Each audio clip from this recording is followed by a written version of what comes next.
call this meeting to order. I want to thank everyone for coming out on this fine February the 23rd evening to the Board of Education of Berkeley County's meeting. I declare a quorum is present and the media has been notified. Do I have a motion to approve the agenda? So moved, Mr. Chair. Second. All right, a motion has been made to approve the agenda and seconded. Is there any discussion of the agenda? Then at this time, we'll call the vote. All of those in favor of this motion, please respond by saying aye. Aye. Opposed, same sign.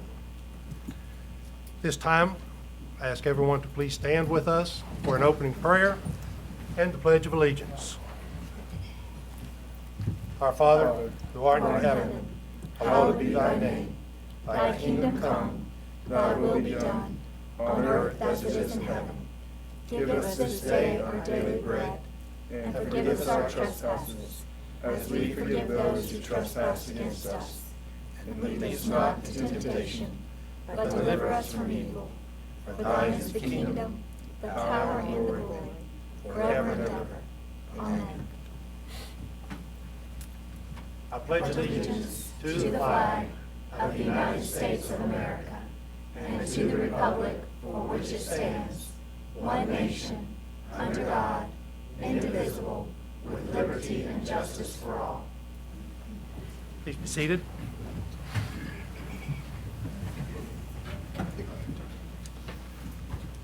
Do I have a motion to approve the minutes of our regular meeting of February the 9th, 2016? So moved. So moved. Second. All right, we have a motion, and it's been seconded to approve the minutes of our regular meeting of February the 9th. Any discussion? Then let's take a vote. All of those in favor of this motion, please respond by saying aye. Aye. Aye. Opposed, same sign. Moving on to agenda item number 5, the approval of the January 2016 Head Start Budget Expenditures Report, the January 2016 Head Start Credit Card Report, and the prospective new hires and the 2016 Budget Extension Application. Do I have a motion?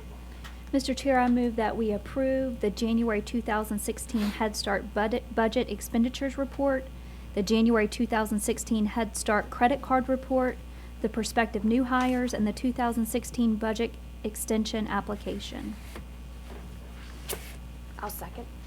Okay, we have a motion, and it's been seconding to approve the January 2016 Head Start information as presented in agenda item 5. Is there any discussion?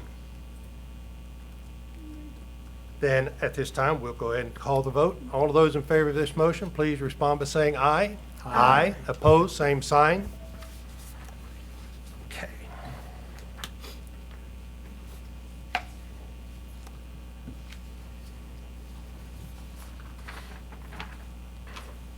Moving on to agenda item number 6, which is the Legacy Builders. The special recognition, our new National Board Certified Teachers. Dr. Kim McLaren, please. Good evening, Superintendent Blackburn, Chairman Hayes, and board members. For 25 years, National Board Certification has sought to develop, retain, and recognize accomplished teachers and to generate ongoing improvement in our schools nationwide. While teacher licensure systems set the basic requirements to teach in each state, completion of National Board Certification signifies that teachers have voluntarily gone far beyond.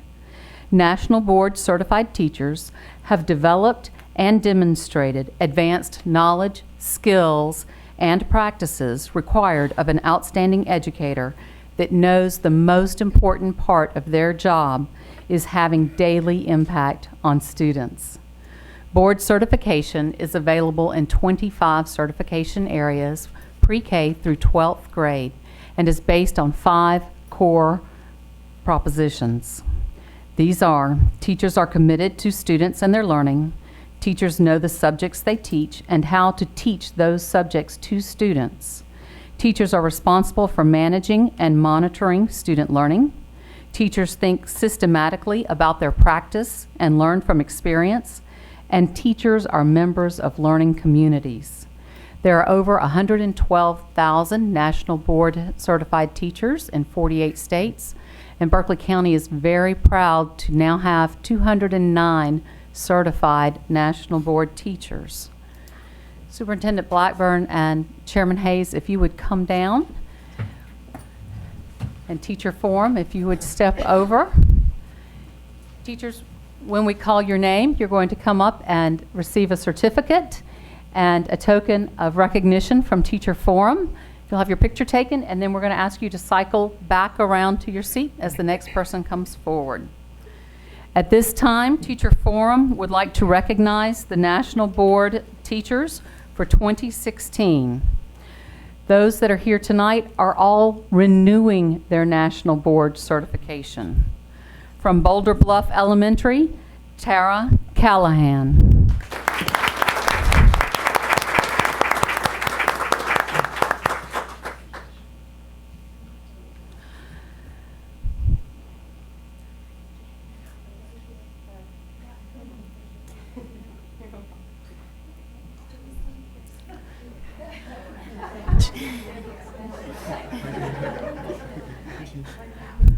From College Park Elementary, Susan Ditton.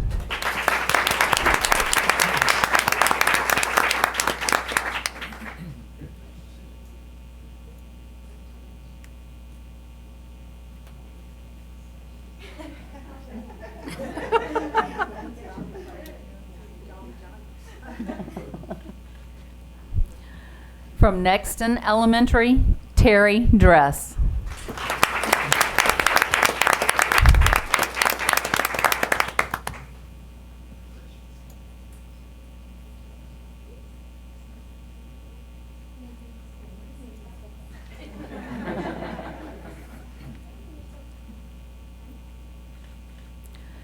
From Goose Creek High School, Tanya Godfrey.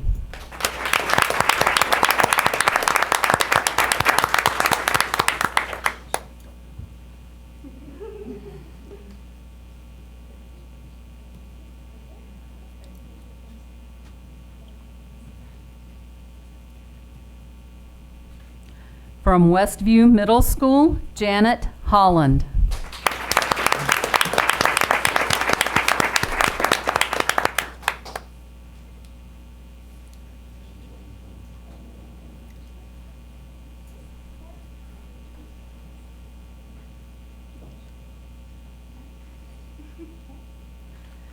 From Cane Bay Elementary, Gina Sawicki.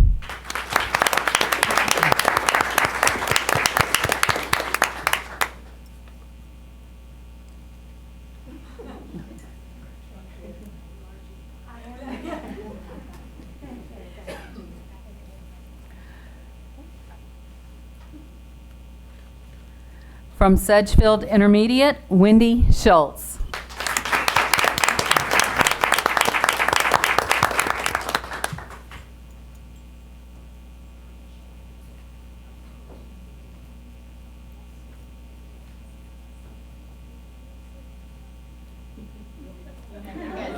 Wow.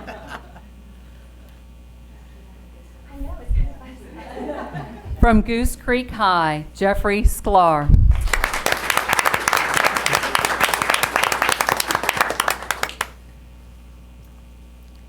He pointed out he's our token male of the group.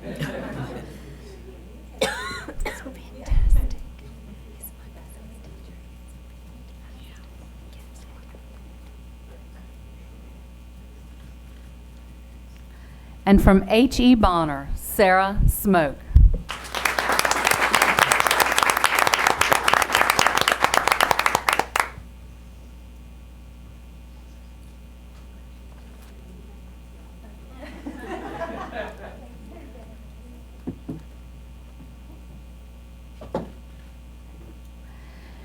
Those that were unable to be with us tonight include first-time National Board Certified teacher from Hanahan High School, Linda Payne. Also absent tonight are Devin Forrest, Catherine Austell, Westview Elementary's Kendra Ford, Stratford High School's Karen Gennaro, Timberland High School's Darlene Ishmael, Hanahan Elementary, Lynn Moore, Sedgefield Intermediate, Colleen Murphy. College Park Elementary, Lindsay Shabel. Hanahan High, Michelle Singletary. And Cane Bay High, Amy Smith. Please give everyone one final round of applause.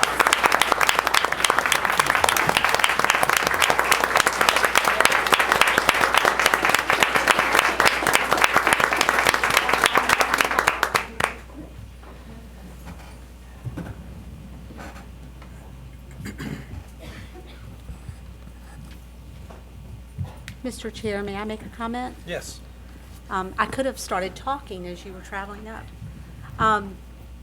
I too am a national board teacher and very proud of it.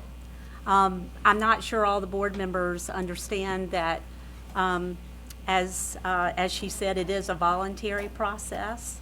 This is something you chose to do that takes a tremendous amount of time, but the most grueling part of the process is that you videotape yourself doing your job, and you send it to perfect strangers who you have to trust know the standards as well as you do by the time you finish the process. I could not be more proud of what Berkeley County has done, and the success of our teachers really circles around this definition of accomplished teaching, and we know that. And you've brought others along with you, those of you who have renewed your certification. I love the process. I wish every teacher could have the opportunity to do it, and I appreciate truly the time and energy you invested in that, because I know you, like hundreds of others, got to know your students even better and in deeper ways by going through this process, whether you were going through the first time or renewing. And so thank you again, and thank you for making the trip up here so you could be recognized by this group. We appreciate what you do. Anyone else comment? Well, I can ditto what Kathy says. This is quite an achievement, and it's something to be proud of, and it's something that, I hope one of the things I always try to get teachers to do is to put their credentials on the wall and let people know what you go through to be a teacher in this day and time. So make sure you put that certification out there for people to see, okay? Especially on that night that those parents are in the building.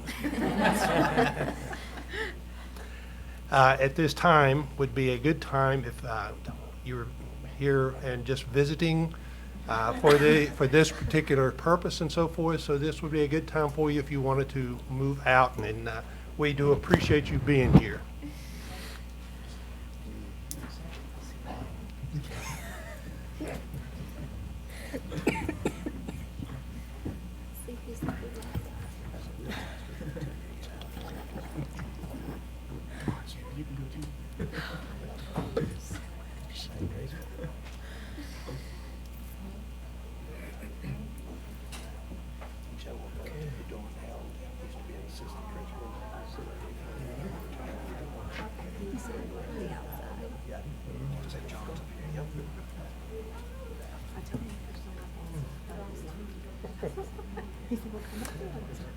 Am I correct? We do not have any submissions for citizens' comments tonight? Okay. Moving on then to agenda item number 8, Administration and Facilities. It's the second reading for the 2016-17 instructional calendar and a name change for Cane Hoy Elementary Middle. Mr. Jackson.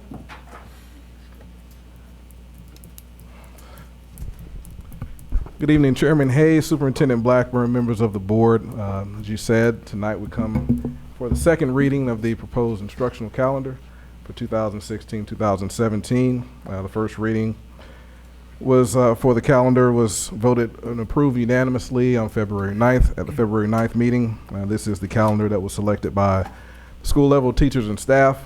There have been no changes made to the calendar since the February 9th meeting. So with that being said, it's the recommendation of the administration to approve the 2016-17 instructional calendar draft as presented for the second and final reading. Mr. Chair, I move that we accept the administration's recommendation to approve the 2016-2017 instructional calendar draft for the second and final reading as presented by Mr. Jackson in Agenda Item 8A. I second. It has been moved and seconded to accept the administration's recommendation to approve the 2016-17 instructional calendar draft for the second and final reading as presented by Mr. Jackson in Agenda Item 8A. Any discussion? Then at this time, we'll take the vote. All of those in favor of this motion, please respond by saying aye. Aye. Opposed, same sign. Mr. Jackson, you've got your calendar. Thank you, sir. The next item we have is the name change for Cane Hoy Elementary Middle School. This item is in reference to a need for an official name change for Cane Hoy Elementary Middle School due to a decision that was made at the October 13th board meeting. The board approved the grade configuration change for Cane Hoy Elementary Middle. It was included in the motion for the Philip Simmons Elementary and Philip Simmons Middle attendance zones motion. The name itself was not approved. That was not discussed at that time. It was discussed in cabinet to rename the school Cane Hoy Elementary School with the grade configuration to be pre-K through 5th grade. The formal documentation will need to be submitted pending approval from the board. So it's the recommendation of the administration to change the name of Cane Hoy Elementary Middle School to Cane Hoy Elementary School to reflect decisions made at the October 13th, 2015 board meeting. These changes will go into effect July 1st, 2016. Do I have a motion? I move that we accept the administration's recommendation to change the name of Cane Hoy Elementary Middle School to Cane Hoy Elementary School effective July 1, 2016. I second. We have a motion and a second. Is there any discussion? Okay. Does this require one or two readings for, or is it just a name change? It requires one reading, yes, ma'am. Then at this time, we'll take a vote. All of those in favor of the motion, please respond by saying aye. Aye. Opposed, same sign. All right, Mr. Jackson. All right, moving on to agenda item number 9, financial services, budget update, and the South Carolina Future Minds Endowment. Thank you, Mr. Chair, Superintendent Blackburn, and members of the board. Yes, it's time for the 2016-17 budget development, and as I was working on this, I wanted to let you know this is my 36th year in working on a public education budget, so I hope we'll finally get one of them right. So I wanted to relay that.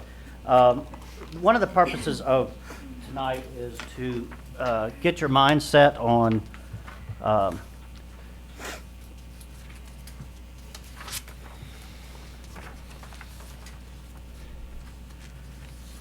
where we are and where we want to be, and also the idea of engaging schools and departments and our stakeholders and the community in the development of next year's budget. So you'll see some of that intertwined in some of the calendars, and then also some information related to some comparative data, some new and some old stuff as well that you've seen before. First of all, this is the legislative and district budget calendars. Wanted to kind of remind you of some of the major events of the legislators, House and House Ways and Means and Senate.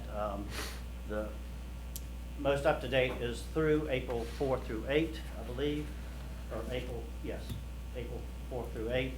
As that is updated, we'll keep you in mind of those dates, and kind of remind you of when some major events will happen as far as approving the base student cost and any other sort of recommendations of other things related to next year's budget. Also to intertwine in this is a workshop that we want to have in April with you guys to kind of talk about priorities and those sorts of things. So I know y'all probably talk about your calendars and if that works. If not, we'll revisit that date, but kind of wanted to lay that out there for you as well. Some other important dates are budget workshop prior to the board meeting on May 24. June 14th, we'll have a first reading of the proposed budget, and then on June 28th, we'll have a public hearing and board will approve the budget as we've done historically, as required by law to have that public hearing, and I'll have to announce that 15 days prior to that meeting, so that's the 1st of June, the first couple week or so of June. So I wanted to kind of lay that out and let you know this is just the process to start early, to engage you and the stakeholders in developing next year's budget. So wanted to leave that with you. Next slide is kind of how the money is received and how the money is spent. We thought this was important to kind of let you know where it comes from and where it goes. So as on the receiving side, you can see 65% comes from state sources. That's traditionally the base student cost through the Educational Finance Act, and in large part of tax relief money, where that used to be local, it's been shifted to the state, and we'll show you some stresses related to that. And then a very small portion of federal sources, and that is coming from our impact aid and also transfers in from indirect costs from special IDEA and Title I and those sorts of things. So it's a very small percentage, but wanted to share that with you.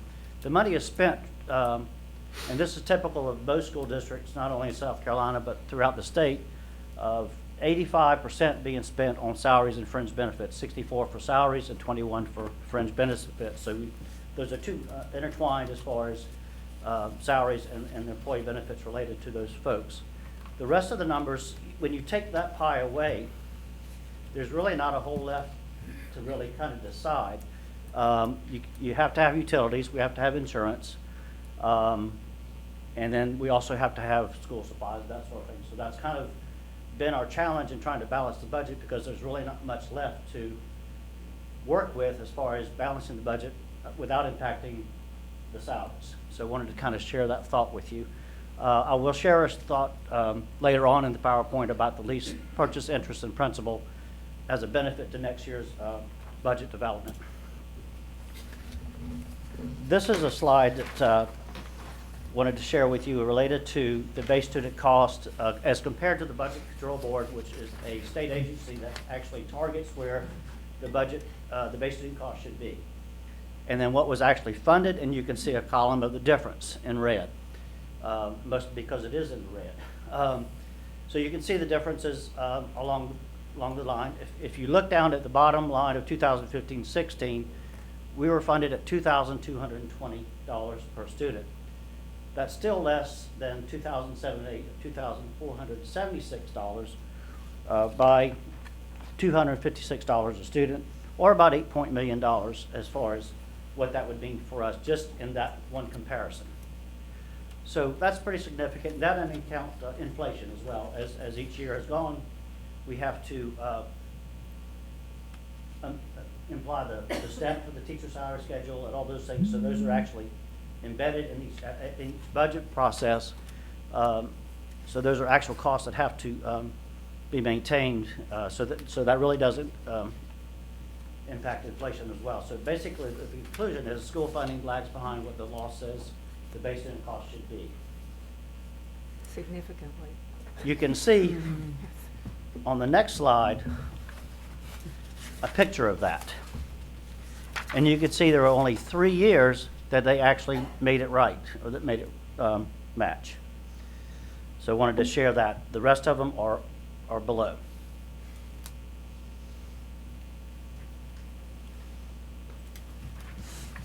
This slide is something you've seen before in comparative analysis on our per student spending, and we'll be updating as they get all the audits in from the school districts. They're updating this and on the student report card, I believe.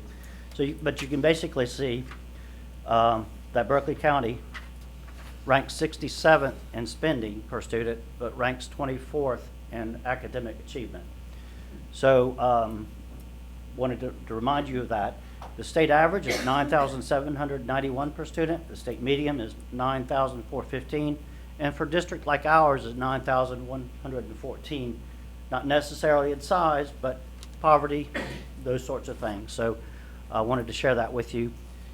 If the Berkeley County School District operated at the state average, that's $1,278 per student below the average, or about $42.1 million in difference between if we were at the state average.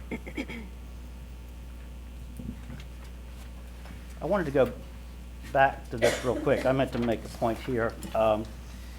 In the difference column, if I added the revenue that we could have generated for each year and added it up just for these years that are on this page, that would be $238 million. Guess what? That's what our budget is for this year, is $238 million.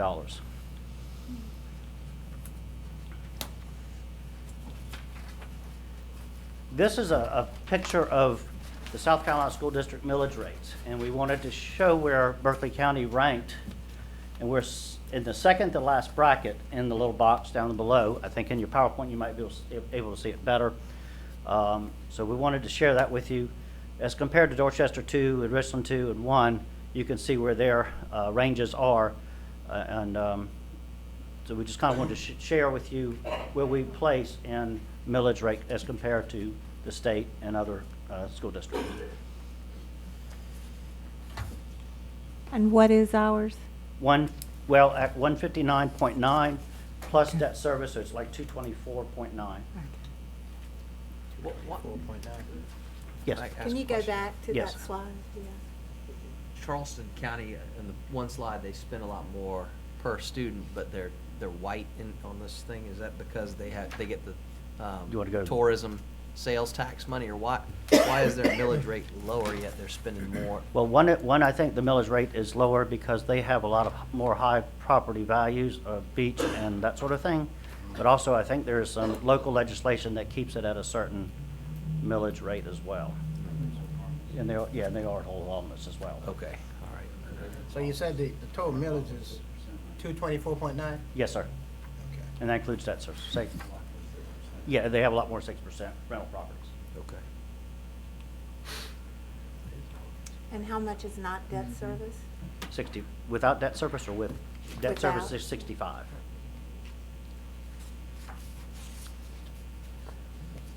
This is, I thought, an important comparison as well. The state of South Carolina has a system by which they take our accounting expenditures and place them into different categories than we do as far as the South Carolina Department of Education guidelines as far as accounting for them. They put them into face-to-face teaching and instructional support.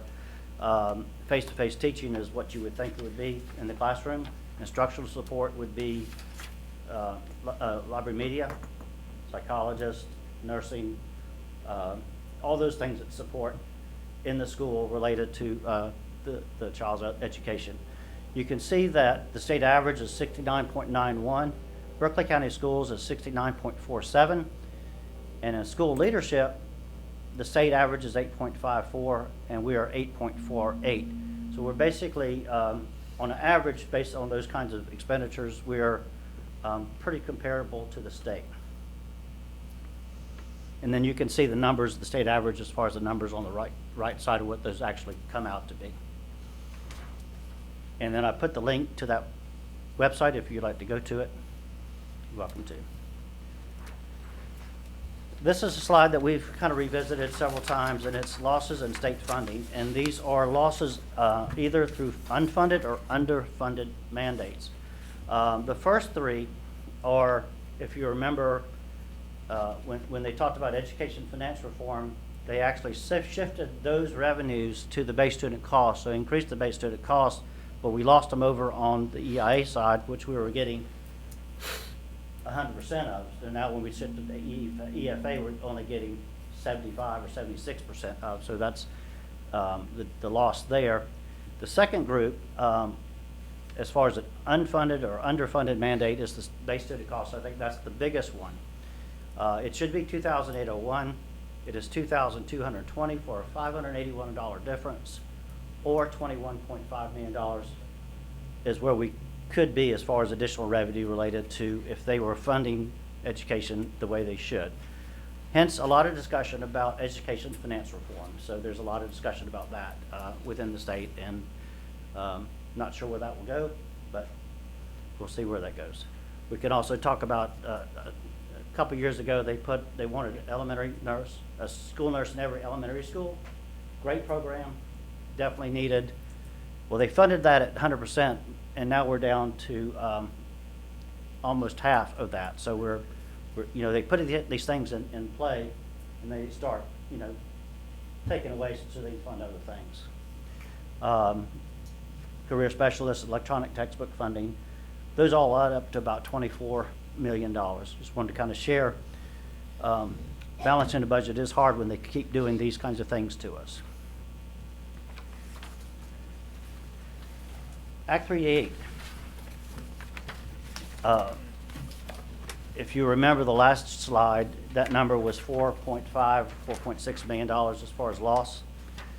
With increased assessments on owner-occupied due to the growth in Berkeley County and the assessment rate as it is, the millage rate as it is now, and then you take away the different tax relief revenues from 1995. Tier 1 is the first $100,000 exemption on your home. That was done in 1995. Homestead exemption is number 2. And then Tier 3 is Act 388. So if you add all those up, we're receiving $37 million, where we could have received 48 if we were allowed to access owner-occupied in our county. And that's leaving a difference of about $11.6 million as what we could have as far as revenue to do the things that we need to do priority-wise. And that will grow as more homes are put into Berkeley County. We do have access to those homes on the debt service side, but not on the general operations side. A lot of discussion about fee and lieu of. This is kind of a reiteration of, I think, a slide that we had gotten from the county related to the different fiscal years. And Ms. Blackburn and Archie and myself have had several meetings with Mr. Pegler and Mr. Callahan about just kind of confirming these numbers and talking about the reason for the split from 80-20 to 70-30. So we just kind of wanted to show you a recap of that. During some of those discussions, I was pleased to hear that they're not only concentrating on manufacturing, they're concentrating on things like hotels, shopping, restaurants, and those kinds of things that will build the base for both of us. So I think those are positive things that I did not know about. So so those will help both us and them. In confirming the 15-16, we're right on target with the revenue that they're projecting for fee and lieu of 19.1 and 8.2 for them at the new split rate. As a hypothetical, we wanted to kind of show you where we would be if we were keeping the 80 to 20% split. For the 27.4 million they're projecting for 15-16, 2.7 million for us, and then 16-17 an additional because of the growth in the fee and lieu base. We would get an additional $300,000 more dollars. So, and of course they would have to lose it, but again, those discussions with the county have been productive and I think very positive moving forward. As you remember, the distribution was changed by ordinance in July of 2015 after we approved our budget. And that projected for a loss of $561,780 that we did not plan for in projecting the 15-16 revenue. And it would be interesting to note, too, that the actual millage rate split between the county and the school district is a true 80-20. And again, there's additional revenues if it stayed 80-20. Those are the total dollars that would be shifted, minus a few things for like the economic development and the Williamsburg County Park. So, so I wanted to remind you of that. Go back again. You said the actual millage split is 80-20? Yes, it was 80. No, the actual, if you were to take their millage rate and our millage rate, add that together and do a percent, it's really 80-20. Okay. But the split is 70-30. Yeah, changed by ordinance, which they are, can do by state law. But again, the discussions we've had have been very positive, and I think the environment will be very different moving forward. So did want to share that. That's So- good to hear. Yes, so to clarify that, if we were to raise a millage, they were also are going to receive something from that, am I correct? No, the millage on Philo are not I intertwined mean, at if we, all. now, what I'm saying is if we decide to raise the millage in the new budget, Yes. do they not benefit from that also, since it's on an 80-20 split? No, the fee and lieu the fee and lieu's are not tied to millage rate, so there would be no connection to that. Okay. If we were to raise mills, we would get 100% of whatever that mill Okay. value is, only on 6% property, not homes. Okay. Now to take you back where we ended last year, or for this year rather, is wanted to share again the recommended priorities. I'm not going to read through most of them, but you can see the recommended priorities on the left and the not funded priorities on the right. Again, a lot of discussion about the salary schedule, so that will definitely be on the list for next year. The 15-16 step is a non-negotiable. That's something that we are required to do by the teacher salary schedule and state law. And then the other FTEs per formula, we're trying to restore some of the things that have been lost over the years in the downturn in the economy. So if you remember those discussions, we restored some of those FTEs in two parts. And then you could see school psychologists and nurses and special needs and those sorts of things. And then again, the things that we're not funding. So on this next year's budget development, we'll be working with engaging everybody to kind of develop those priorities, and we'll come back at some point in May to have a recommendation to move forward with a public hearing. Just to remind you of, Bradley, yes, I'm sorry. on those increases in the previous slide, is that just the teacher salary, or is that all the district's costs as well? It is the teacher salary schedule, which impacts not only teachers, but other principals and all those kinds of things. Certificate. No, but, so like, say the one FTE social worker is $65,000, that includes their salary and the district's cost? Yeah, fringe benefits, yes. The bus drivers raise, we're still at $1, huh? Yes. Okay. That's last year, though. We That is haven't last talked year. about. Yeah, Yes. yeah, that is last year. That's okay, that's last year. Okay. Yes. Well, actually for this year, last year's discussion for this year. Okay.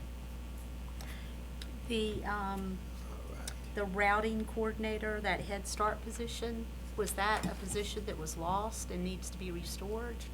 Was it I believe paid that was out a of new federal position. funding Remember when or? a new position?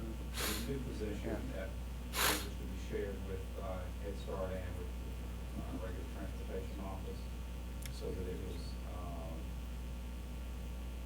dealing with Head Start transportation, not just regular supervisor.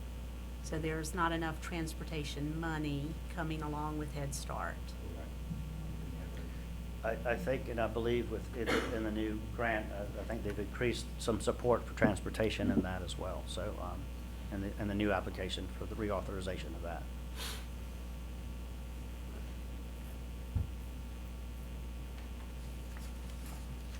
Any other questions?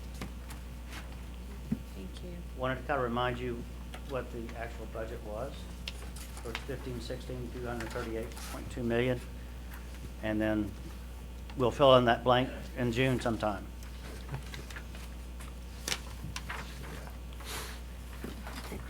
Budget considerations that will impact our decisions for next year. And this list kept growing and growing and growing, but we wanted to share as much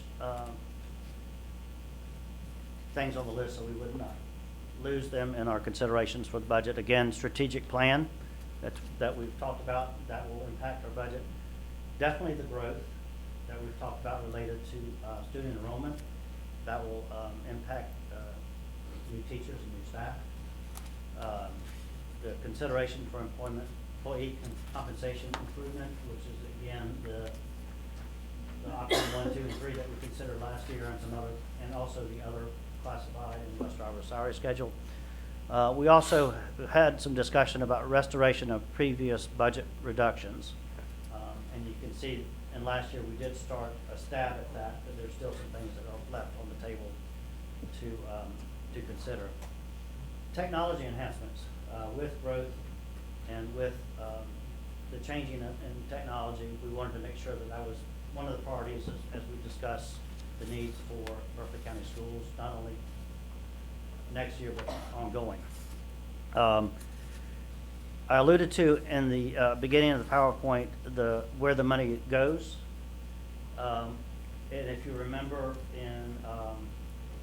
when Act 388 came about, the state denied us reimbursement for the certificates of participation payments that are in the general fund because they considered them debt service. But as they were not, because of a state law or a case in 1988, I believe Dr. Floyd was involved in, considered that a general fund or lease payment, not a debt service payment. So anyway, they denied our reimbursement. That went on for 4 years. We sued the state and won at the state Supreme Court. So we were paid back some $40-point-something million whenever the case was settled. And we had actually moved the millage that was in the debt service to the general fund to show that it really was a general fund expenditure. But that debt has been paid off. It was paid off this year. So that will relieve about $2.5 million for consideration for other reallocation to other priorities. So I think that's a good thing. So that's one of the bright discussions for next year's budget. I think it's a pretty good deal. Potential budget increase of based on the new proposed base student costs, which by the way is $2,300. If you go back to that chart, that still doesn't get us past 2476 in 2007-8. About 2.9 million. Not enough to do what we need to do. The next bullet, I wanted to talk about the 2220 that was approved. The state has come out with, the way the formula works, they approve a statewide weighting pupil unit, and when the state starts bumping against that and increases that, they cut the school districts because it's not funded. So they call that a cap. And so it's in really a sense of a budget cut. So and it's a mid-year budget cut. Based on the way that we budgeted for Education Finance Act, it really is more of a loss of 647, but based on the way we budget it conservatively, we were recognizing about a $647 reduction for this year's budget. And I'm only mentioning that because that could happen again and again and again. It's not the first time it has actually happened. So, and unfortunately, it happens in the middle of the year. Other considerations that will impact the decisions are the equity lawsuit. If you've heard a lot of discussion about that and the legislators' reaction to when they have to address that. Again, we are one of the plaintiff school districts, so whether they address that holistically or just the plaintiff school districts, I really wish they would take a holistic view of education finance funding and fix the whole state, not just the plaintiff districts, but we'll see where that goes. Underfunded and unfunded mandates, as we shared on the state stresses losses slide. We don't know that the governor and the state legislators might do, again, some shifting and moving monies from one pot to another pot, and we lose some money there. So we don't know, but we'll keep an eye on that. Act 388 millage. If you remember last year in the millage discussion about the catch-up, but every year the state will come out, the Board of Economic Advisors will come out with a population growth of Berkeley County and a statewide consumer price index increase. So every school district can apply that percentage, the combined percentages of that to your millage rate, and you're allowed to go up that millage. So we'll put that on the table as part of the discussion. Last year, I think that was a 5 mil. For 15-16 was a 5 mil increase. So depends on where that percent goes. It could be, it's been as high as 7 or 8%, or mills. And again, 1 mill is worth, of the 6% is worth about $480,000 a mill. So we'll just see where that goes, and bring that back to the table when we know what actually that amount is. Also, every year, the state will assess the revenue available for the Tier 3 reimbursement statewide. And so they'll apply that formula statewide. Our increase is $385,000, not a whole lot to be excited about, because it's traditionally been close to $900 to $1 million. So I wish it was a lot higher, but that does tell me that, again, Act 388 is not working. And in fact, I think when it first came out, the state was underwater by $125 to $50 million in just actually funding Act 388. And guess where it has to come from? In large part, public education, because that's one of the largest parts of the state budget. They don't say that, but I think that's where it has to come from, or where some of it's coming from. Value of property assessments. We'll assess those with the county's assessor and county auditor, and kind of see where those are, if there's any movement, plus or minus there.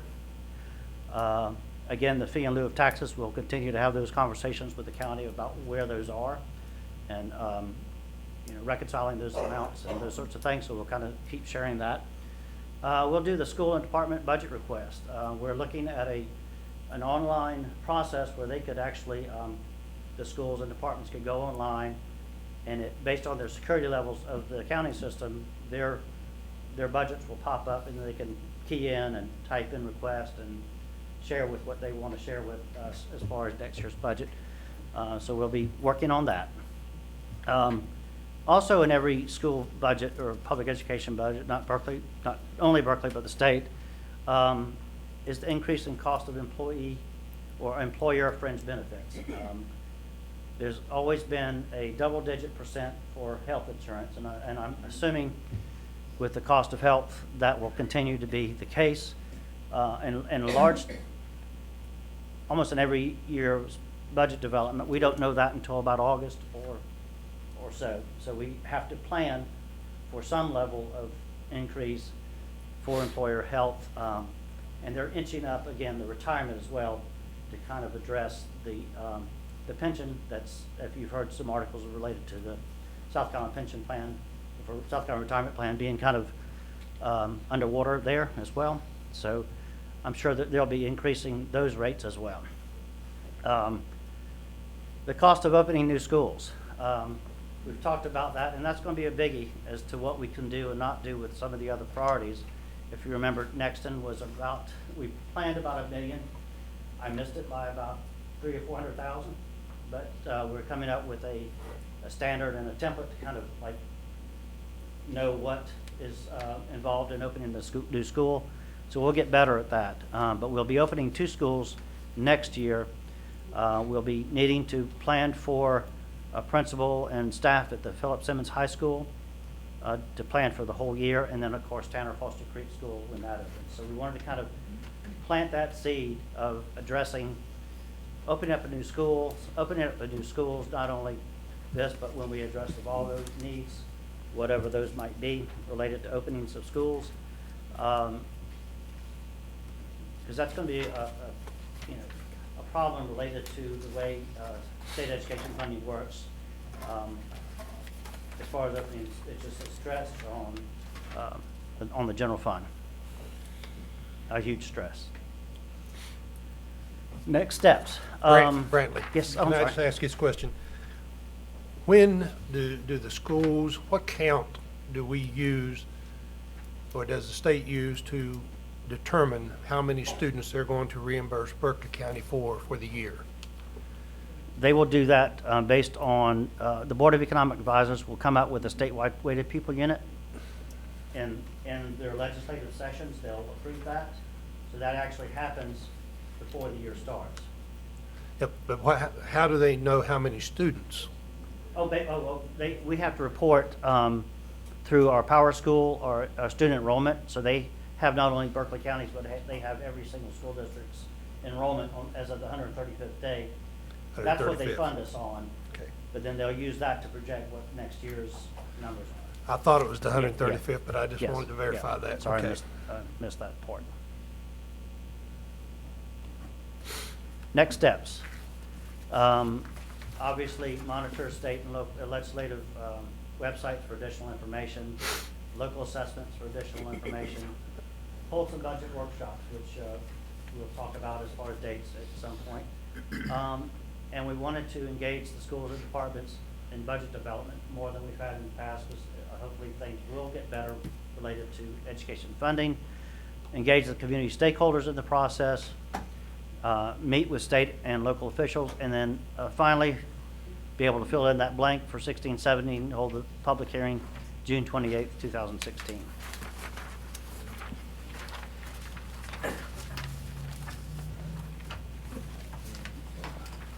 Any other questions? Do we have any questions? It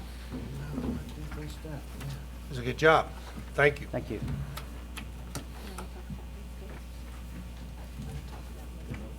Yeah. That's right. I think we're best to put in a calendar. Before I introduce Mr. DeBard, I want to kind of give you a little background of South Carolina Future Minds. South Carolina, and I actually met Tripp at a teacher forum meeting at Minerva, I think, a couple years ago, maybe Lauren, right? And so kind of found out what they did, and I really like what they do. They offer ease and convenience of donations for public education through internet and ease of doing donating to schools. So our website, if you were to go to the front website, at some point you'll see the Donate Now button.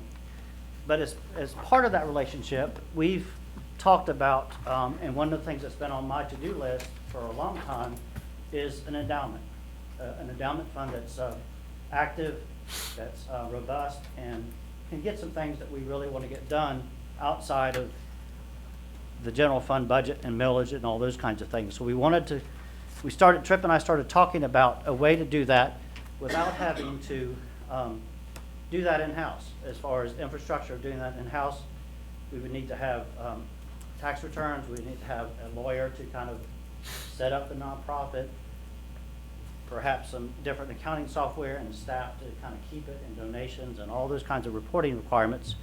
So Tripp and I have been talking about an endowment through South Carolina Future Minds that would be the Berkeley County Education Endowment or Endowment Fund. And so we just wanted to share with you the ideas, but Tripp wanted to kind of give you a little background of what South Carolina Future Minds is, if you didn't know what they are, to kind of give you some comfort in and why we want to move this way. And we really wanted to give you the idea of what we're doing so we can move forward with setting it up and starting to promote it, and maybe get some funding in other ways that could help priorities that we can't fund through the general fund. Tripp is from Florence, and so I'll let him kind of take the show. Oh, And this is the thing? yes, and that little trigger on the back. The thing. Thanks so much, Mr. Chairman, Superintendent Blackburn, members of the board. I appreciate the opportunity to be here tonight. Berkeley County has a great reputation around the state. I know you know that, but not only for your academic achievement, the teacher forum that Lauren Reeder does is known throughout the state, and of course your financial accountability and management. We all appreciate that. My presentation is going to be a little lighter than Brantley's. That seemed awfully heavy to me. And let me just quickly, just to warm the blood up a little quickly. Everybody in here, went to college, probably had college freshman English. If you remember the name of your freshman English professor in college, raise your hand. I'm a little suspicious, but okay, I'll accept that. All right, everybody that remembers the name of your first grade teacher, raise your hand. All right, well, I'll sort of rest my case. I won't even ask. I won't even ask who asked you for money more often, the people that you don't even remember their names, or the first grade teacher that we all feel so grateful to. What I've come to believe and see is that people want to help their public schools, but too often they don't know how. It's not easy, and they're not being asked effectively. So South Carolina Future Minds operates like a privately funded development office for all public schools. Just to give you a brief idea of who we are, you may not be able to see all these people. Nella Gray Barkley is our chair. You may know her from Charleston.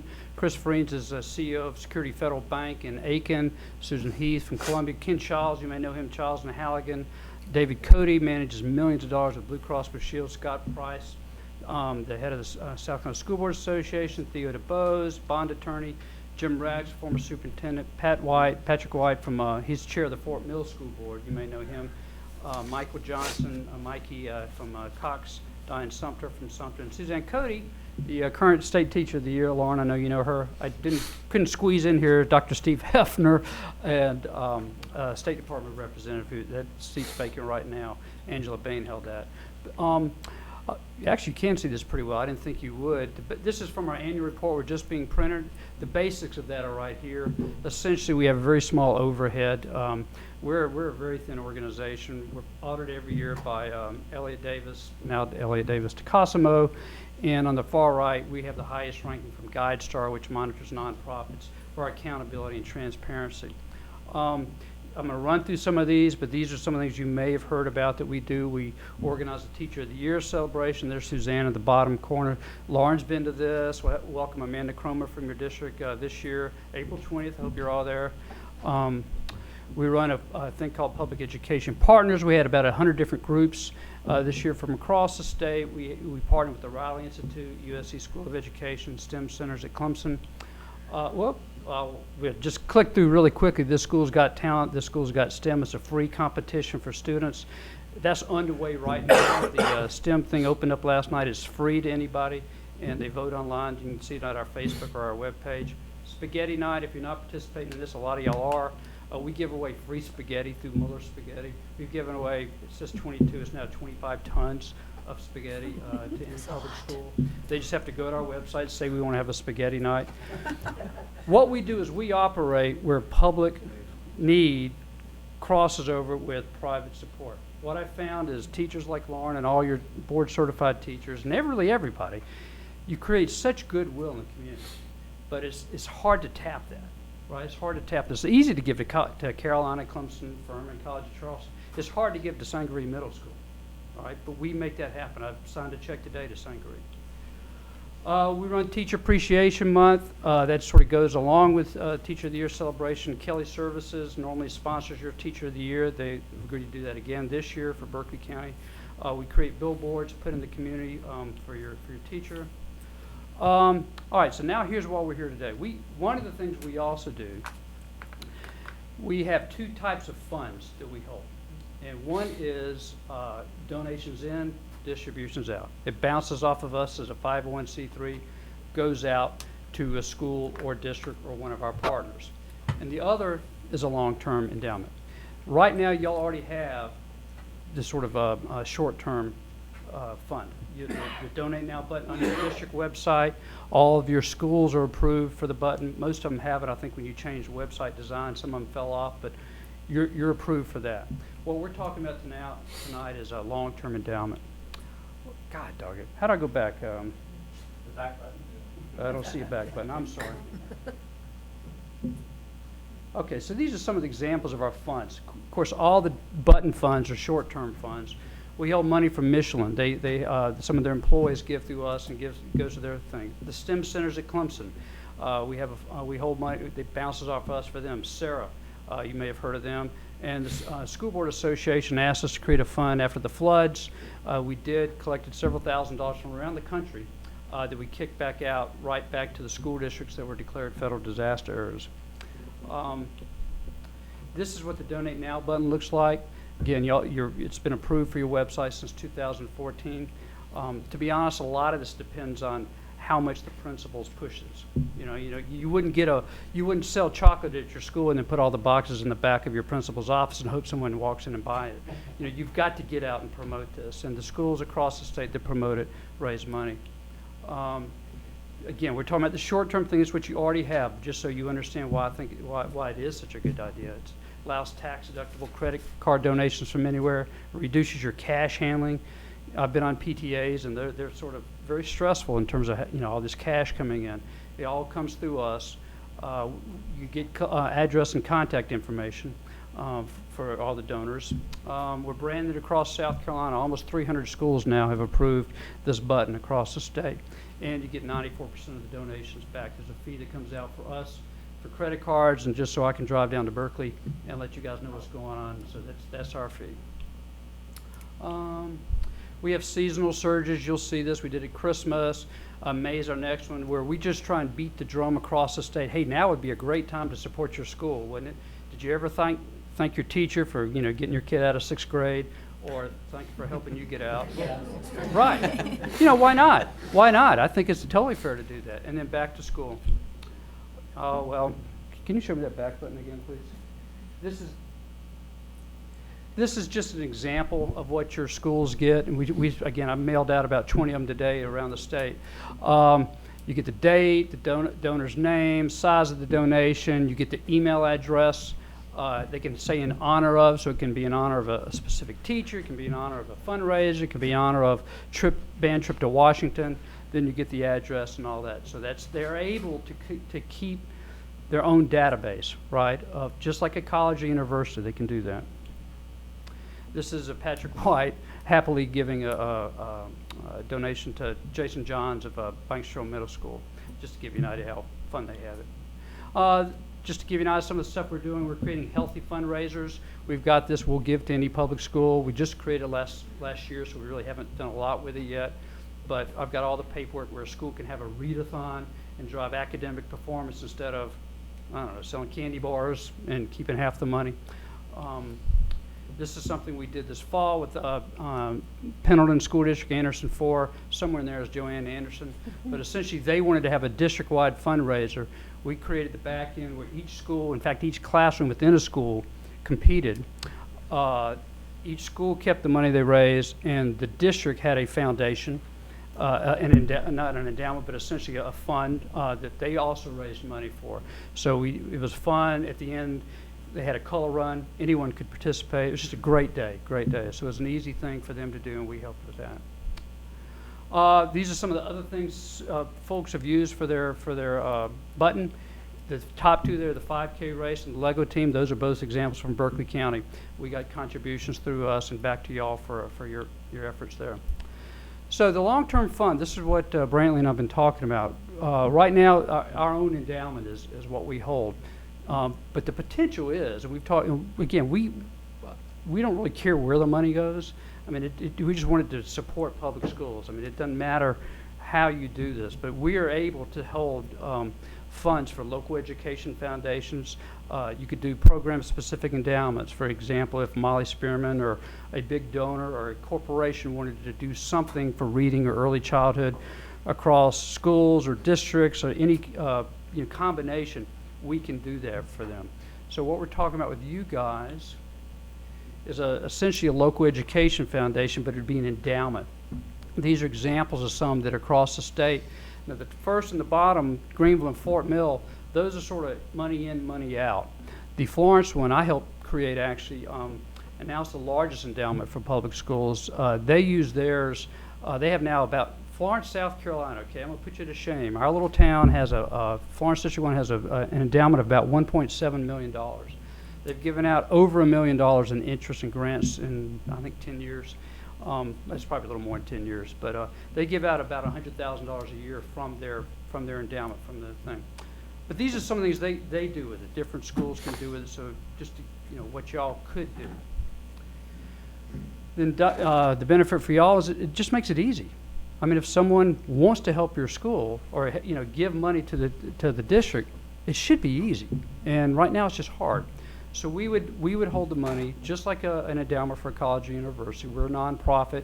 We didn't minister at all. We're audited by Elliott Davis. Our attorneys are the same ones as the main community foundation that uses Patty Scarborough at Evans Coon here in Charleston. What it does is it offloads the administrative stuff and costs from y'all, and it frees y'all up to do what I can't do, which is manage your community relationships. So you'd be able to go out and talk to the people that are coming, perhaps a new company that's coming into the district. The Florence Foundation was kicked off with Roche. When Roche Carolina came in, they wanted to show their support for the public schools. It was easy to do. We helped make it happen for them. And the fees that do come in go to support a nonprofit that is working to help all public schools across the state.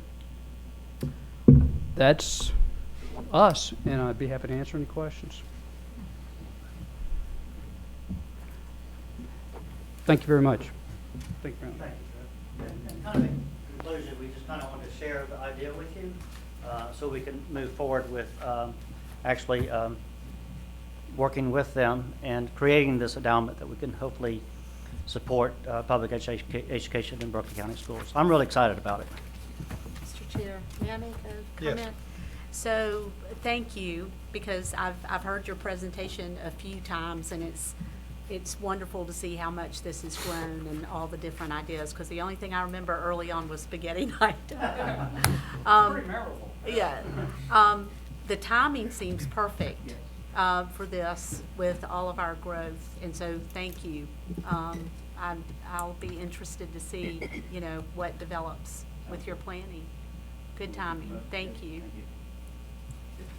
All right. Thank you.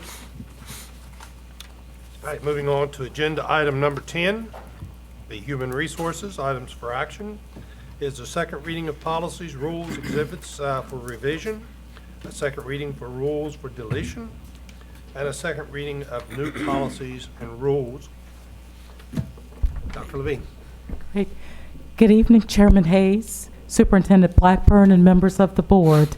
As Superintendent, or excuse me, as Chairman Hayes indicated, we have policies for revision, deletions, and new policies tonight, and this will be the second reading for them all.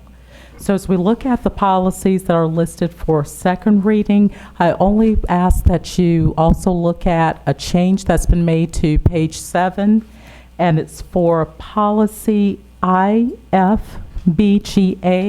The rule that goes along with it, and we've added just the word encrypted there, so that's the only change that's listed in that policy, but I definitely wanted to bring it to your attention because it was not listed in the first time when we did the first reading. So at this time, it is the recommendation of the administration to approve the second and final reading of policies, rules, and exhibits for revision as listed under item 10A of the February 23rd, 2016 board agenda.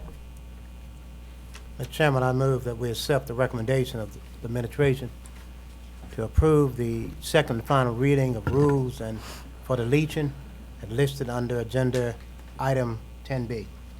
Okay, we're looking at 10A right now, 10A? right? 10A, Okay. yes, sir. You have it, Philip? You got it? I mean, he can amend his motion, or I can make a motion. Reverend Barnes, which would you prefer? I'll go with 10A, and then you do B. Okay, we have the motion to accept the recommendation of the administration to approve the second and final reading of the policies, rules, and exhibits for revision as listed under agenda item 10A. Is there any discussion? Just for point of I don't think there was a, second that. I will say I don't think there was a Okay, second. I'm sorry. Obi with the second? Yes, ma'am. Then it's been made, the motion has been made and seconded. Is there any discussion? All right, then all of those in favor of this motion, please respond by saying aye. Aye. Aye. Opposed, same sign.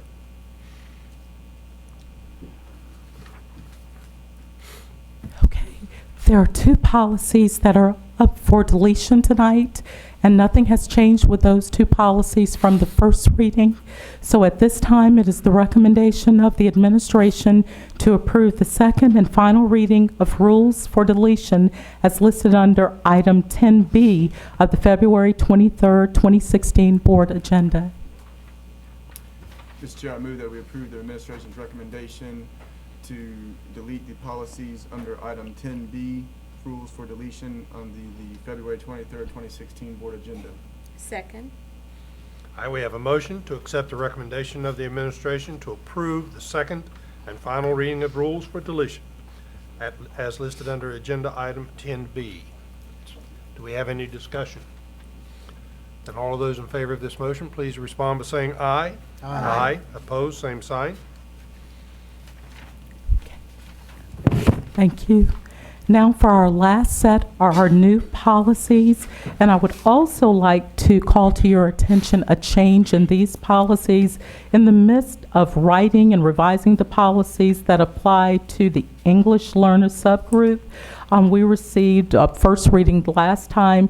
There has been a new law that's passed, and since that time, it now requires us to change the notation of the use, limited English proficient students in the reference, to English learners. And we want to make that change consistent throughout. It was noted that there was a negative connotation associated with how it had been phrased previously. So now, again, instead of it reading limited English proficiency, it will just indicate English learners throughout the policy, the title of the policy. So everywhere that's noted in the policy, it will need to change. So as a result of this, tonight, it is the recommendation of the administration to approve the second and final reading of new policies rule as listed under item 10C of the February 23rd, 2016 board agenda.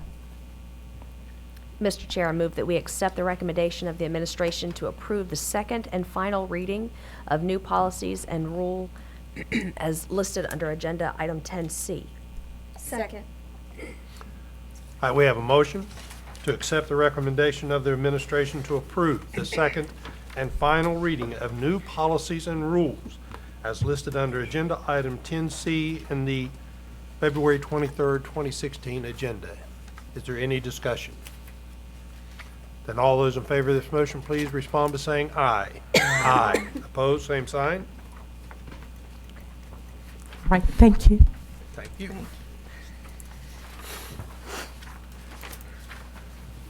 Then moving on to agenda item number 11, instruction and accountability, item for information, Read to Succeed update. Dr. O'Gorman?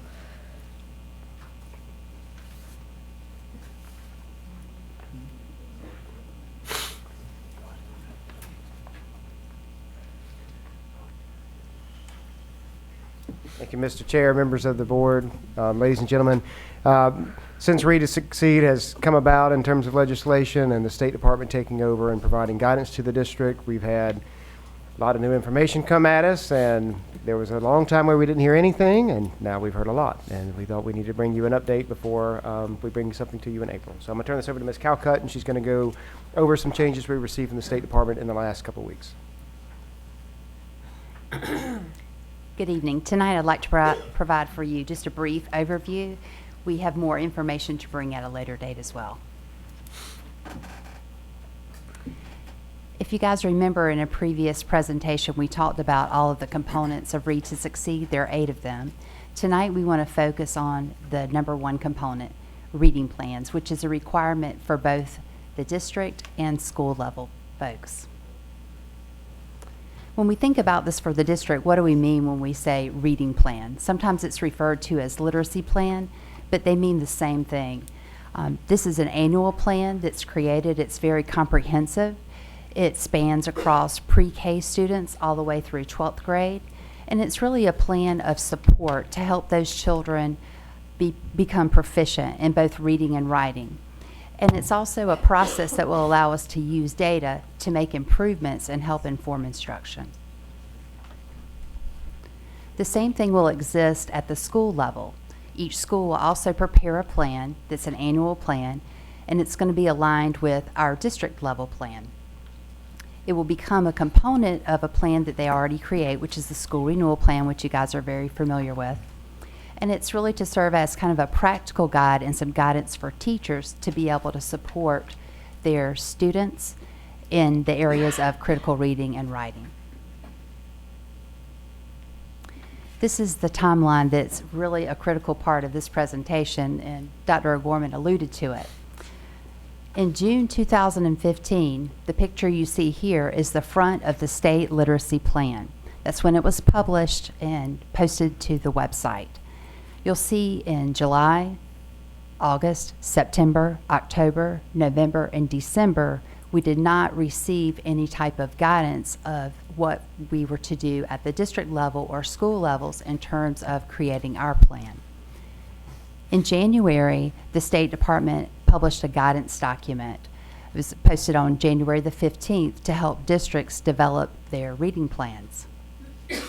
You know that through July and December, the State Department was also going through many transitions, so the folks that were in charge of providing this guidance changed over multiple time periods. And now that seems to be pretty secure. So in January, we did receive that guidance. Shortly after, on February the 3rd, we participated in a webinar that gave us some additional information. And on the 5th, they provided a template in which we'll use in order to create our district reading plan. They provided some additional training on February the 9th. This next piece is very important, our district reading plan due date.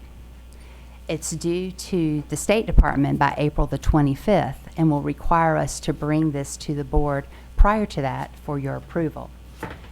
So if you look, you have one empty block here. So the month of March is going to be very busy. We're going to use this guidance that we have received to develop a comprehensive plan. We have been looking at things along the way once we receive that state plan, but we're going to put all those details together now. A reprieve for the school level is their plan is not due until September the 1st. But in the following years, it will be due the same time our district plan will be due, which is April the 25th. These are some promised next steps that we've received from the State Department through the trainings that we attended. They are going to release a school level reading plan template.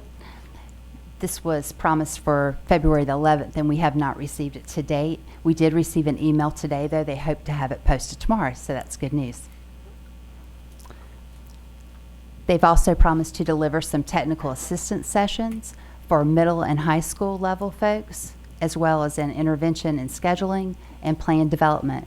These technical assistance sessions will be really important to us because across the state, middle and high schools have less experiences with some of the interventions that elementary schools have typically delivered to students for multiple years. So I feel like that will be a great collaborative type of session where our middle and high schools can learn from other schools across the district, and the state can deliver some additional guidance. During the months of June and July, we anticipate receiving feedback on the plan that we've submitted, and we think that this is going to be very beneficial and timely for the school's submission of the September 1st date. Our work ahead within the district, the Berkeley County Literacy Leadership Team will really be working on studying the requirements of the plan and conducting a data analysis of all the data that we have available currently in the area of literacy to determine the needs that we need to address within the plan. And from there, we will draft our reading plan and also some required policies that need to be a part of that plan. We're going to gather some feedback from different stakeholder groups and make those adjustments to the plan before the submission date.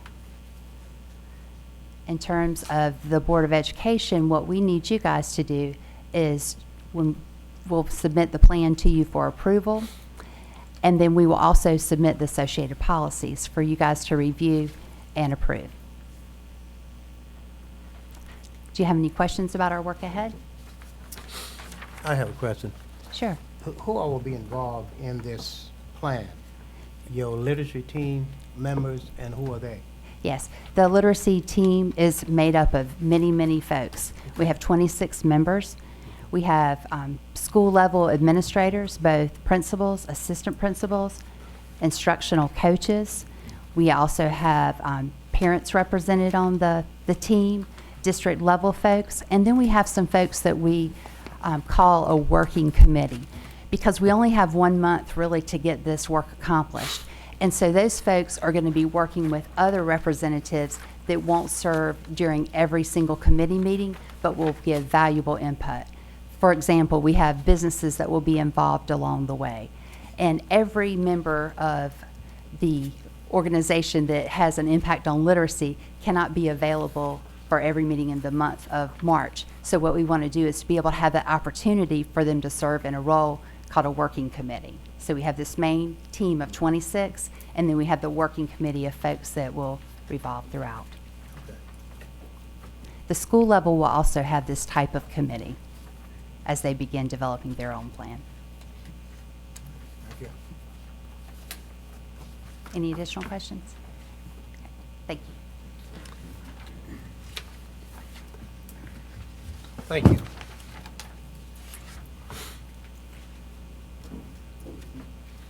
Moving on to agenda item number 12, the superintendent's report. Thank you, Mr. Hayes. Really no new business, but I do have 3 things that I would like to share with you and tell you a little bit about that have been going on in the district.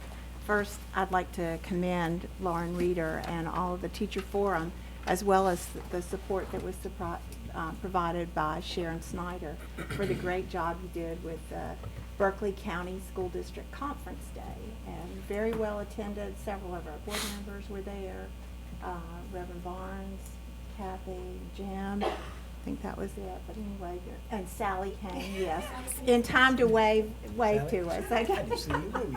It was perfect. You're just in time. Yes, we're so glad that they were all able to come, and just, I can't say enough about the great work that you all did to make it happen. So I heard rave reviews everywhere I went, so great job.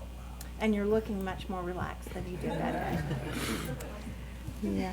Second thing I wanted to share with you, I mentioned when we did our first discussion about strategic plan that I had a video that I had been working on to tell you a little bit about the first 90 days. And, you know, believe it or not, I've been with you almost 4 months. But the interesting thing about the first 2 months was they had 2 big holidays in them, Thanksgiving and Christmas. So really, I've probably been with you about 90 real work days. But I'd like to show you, I shared it with the teachers at the conference the other Friday, and I'd like to share that with you this evening. Sometimes a picture's worth 1,000 words. And compliments go to Jordan Hensley and Blake Snyder, who did their very best to try to capture some of the things that I had been seeing, and I think you'll enjoy the outcome.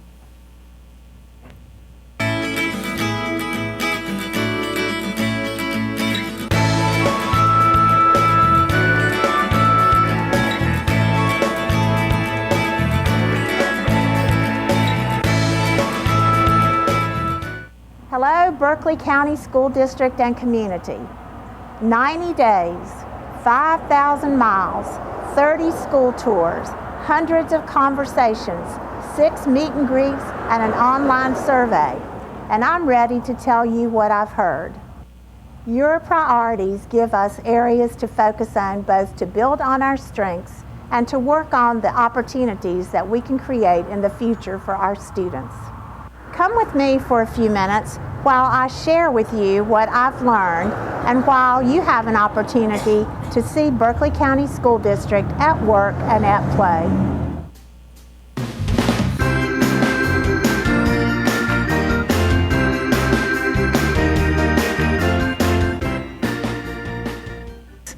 You told me that you appreciate the capital investment Berkeley County School District has made in improvements to increase the security of our schools. You also told me that you want us to continue to invest to keep that safety equipment and supporting software current. Every school has a school safety and crisis response team. School resource officers are present in all secondary schools, and an additional officer has been added to some of our larger schools. Updated surveillance cameras have been added at schools and on buses. We are on track to have 100% completion of access control installations at every school building. A full-time safety and security officer coordinates consistent safety efforts, works closely with local law enforcement, implements district-wide crisis drills, and provides leadership to develop best practices in school safety and security in all BCSD schools.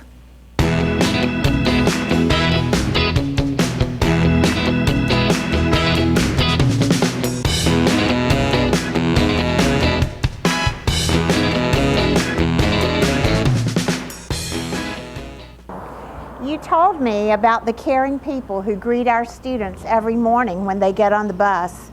You also told me that you're concerned about the age and condition of our bus fleet and the challenge we face to find enough bus drivers. I hear you and share your concerns. Though we have fantastic bus drivers and a great track record for safety, transportation is a unique challenge in Berkeley County and in all of South Carolina because the bus fleet is owned by and largely maintained by the state. I encourage you to join me and take your message to members of our legislative delegation.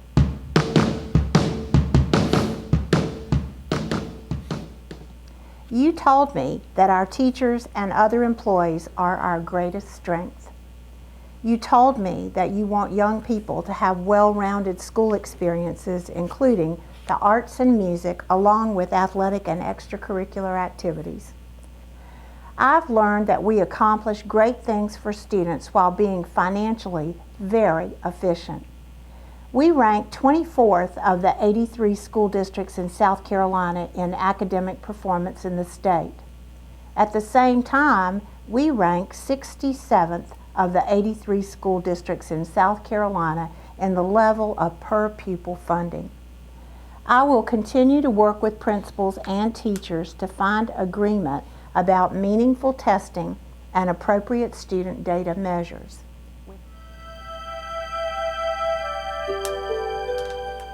I've toured over 30 of our schools, and I saw students from 4 years old to high school seniors using devices in virtually every subject area. I saw us doing a good job, even with limited resources, but my expectations for BCSD are better than that. I'm looking for a laser-like focus on increasing device availability, real one-to-one initiatives.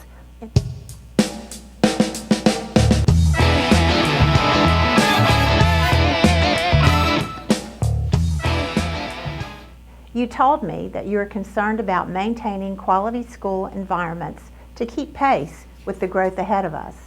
Actually, Berkeley County is the third fastest growing county in the state. We learned from the Strom Institute study that projections show our district will grow by 1,000 students each year, and we have seen that happen. The district pledge to you is to spend taxpayer dollars in an efficient and effective manner. I recently visited the site of Philip Simmons Elementary and Middle Schools. The schools share a large site with the future high school, a site plan that has increased economy due to shared road and infrastructure options. It is already time to begin to plan for schools beyond 2018. The predictions are that we may need as many as 22 new schools over the next 20 years. The cost is close to $1 billion. We are currently in the process of developing a long-term strategic plan for the school district, including a facilities plan which will provide a roadmap to systematically address growth as well as to support continuous gains in student achievement for all students. I want to thank you for supporting my Listen and Learn tours. I've enjoyed making this video to share with you my first 90 days as superintendent of Berkeley County Public Schools. I will use the strengths and the growing opportunities that you shared to continue to work to make our school system the best it can possibly be for every one of our children. I love having the opportunity to share with you the great things that I see in Berkeley County Public Schools. I'm excited to continue to wake up each and every morning thinking about our children, our schools, and our communities. Thank you so much.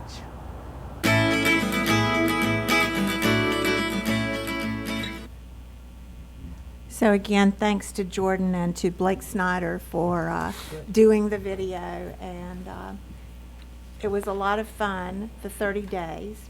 The 30 schools have just been such a wonderful, wonderful experience, and just when I think I don't have time to do it, I go do another one and I say, I'm so glad I'm here. This is the most important thing that I do.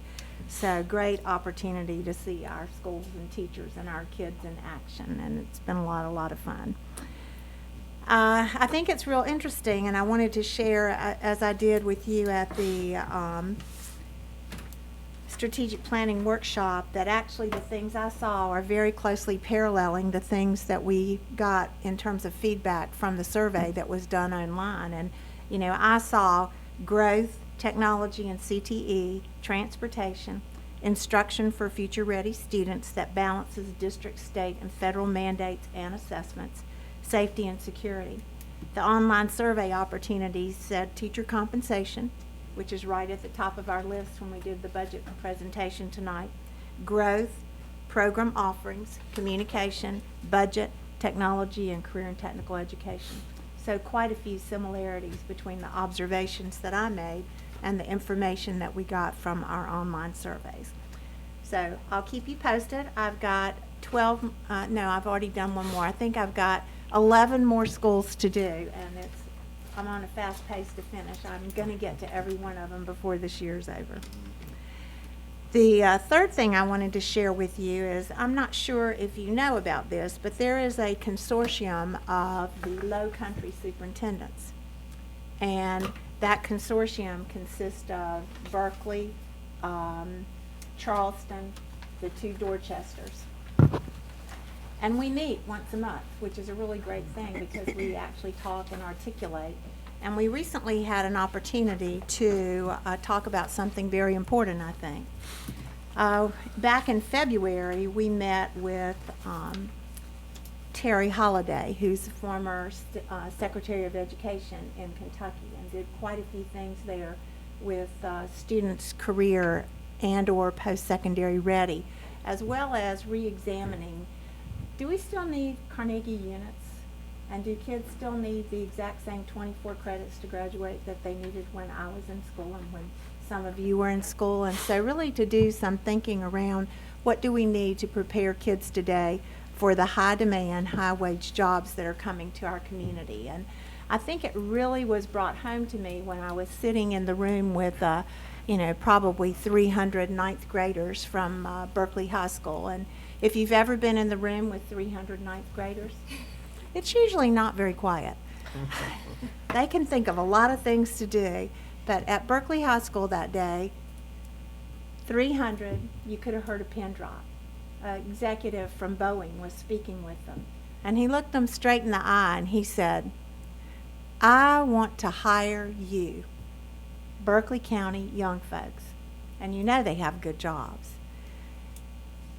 Very quiet. And then he said, but if you don't have the skills that I need, I'll hire somebody else from somewhere else. And I think it just really brought home to me just how important it is that we evaluate the fact that the jobs the kids you just saw in the video are going to do might not even be something that I would imagine or that you would imagine right now. So then we talked with Terry Holliday, who had really done a conversation about how relevant is some of the things that we do today in our high schools especially. And in the conversation, he indicated to us that there was going to be a grant opportunity and that South Carolina, as well as other states, would be eligible to apply. And so immediately we reached out to the state to find out about that grant opportunity. And it's called South Carolina's Youth Education and Skills Initiative, YES. And it's funded by J.P. Morgan Chase as well as some other major investors. In the first year, it gives the state up to $100,000 as a planning grant, and there are 25 of them available nationwide. If you were to get that grant, then you would be eligible for additional 3 years at approximately $650,000 per year to implement what you did during the planning grant. Interesting, there was an online web conference a couple of weeks ago, and Berkeley was the only school division that was included in that online conversation. Berkeley, or our consortium rather, the 4 counties. And at this point, they have asked us to do 2 things, and that is to provide bios of some of the key people who might be working with the planning grant if it were approved in your county. And then secondly, a letter of support signed by your board chair that simply indicates that the school system would provide some in-kind match, which is things like my time, Archie's time, Tana Lee's time when we're working on those projects, use of our buildings and facilities. So not really any new money investment per se, but that you would allow existing staff to spend some of their time to pursue this as a potential opportunity for our school district. Project summary I thought was powerful. It says, engage actively in an intensive needs assessment and analysis of the current career readiness pipeline from K-12 through post-secondary. Secondly, collect and analyze data on your current students, their access to career pathways, completion of those pathways, and earning of a meaningful post-secondary credential. Develop a comprehensive 3-year plan, and that's where the $650,000 or up to that would come in, based on all of the information that you found to implement meaningful employer-led reforms to the career readiness pipeline to better serve students and stakeholders and take early action on policy and programmatic changes that would be needed to support the 3-year reform plan. So I was excited about it, and then I got some additional information and it made me even more excited. The Cradle to Career initiative, sponsored for the 4 counties in the consortium, the opportunity to have an analysis of our graduating class completed by a national statistical organization. And we got the results just last week about our class of 2015. So in the class of 2015 from Berkeley County, of all high school graduates, 54.7 of them actually enrolled in a 2 or a 4-year college. And that's just about the average of the 4 counties, and we're just right on target with the average. But I was disappointed.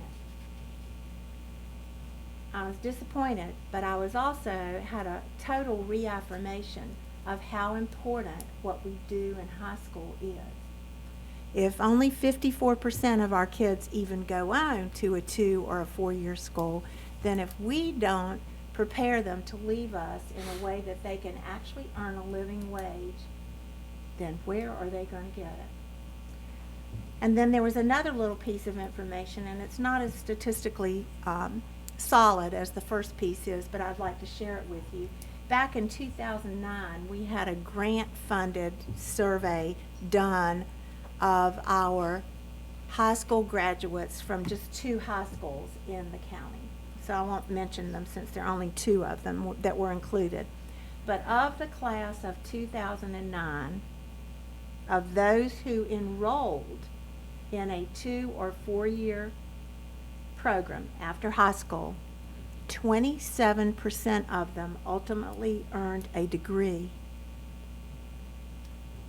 17% of those earned it within 6 years, and 10% within 3 years for a 2-year degree, and 17% in 6 years for a 4-year degree. So of all of those who enrolled, 27% had actually completed a degree in 6 years, either a certificate or a diploma program. So when I looked at that data, I said, you know what, we're doing a lot of good things, but we have a lot more work to do.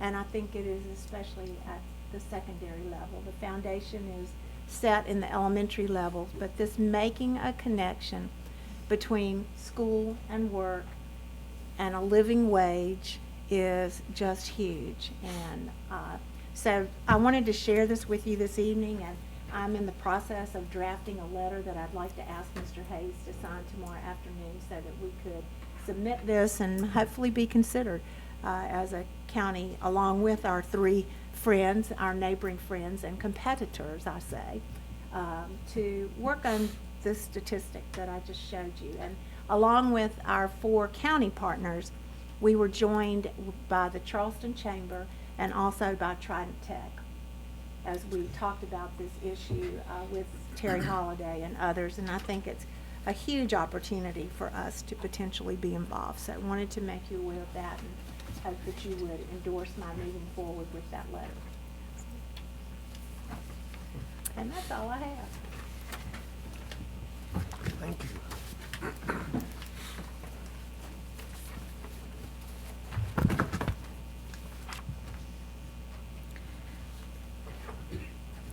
Mr. Chair, I move that we move into executive session to hear one student attendance appeal, one student expulsion appeal, to have a discussion on a pending employment matter, and discuss pending litigation against the district. A second. We have a motion to move into executive session. So again, entertain a student appeal, one expulsion appeal, discussion of pending employment matters, and discussion of pending litigation. Any discussion? Then all those in favor of this motion, please respond by saying aye. Aye. Aye. Opposed, same sign. All right, then we are in executive session.